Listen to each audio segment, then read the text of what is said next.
Showcasing a recycled jewelry.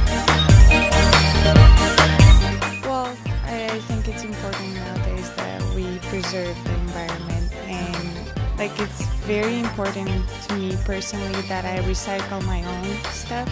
So this is how it started, like with my personal belongings, and then I found out, oh, that's a cheap way to do something interesting for people to enjoy. I actually attended art school all through middle school, and then I've basically painted all my life. I'm a painter, and like I do everything with crafts basically.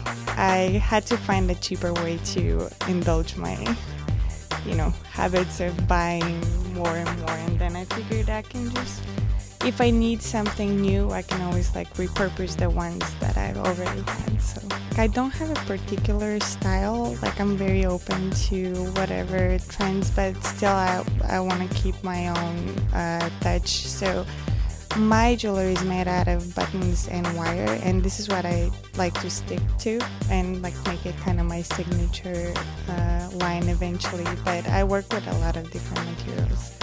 Well, I would like my store to be successful in a few years if I could sell there and maybe get it in actual stores.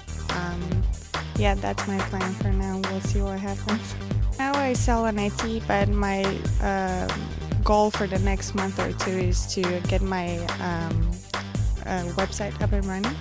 I'm also a graphic designer, so I basically do everything by myself, so that's why it gets me longer, but yeah, I'll get my site. theelephantpink.etsy.com. This is Riley with The Elephant Pink, and I'm a raw artist.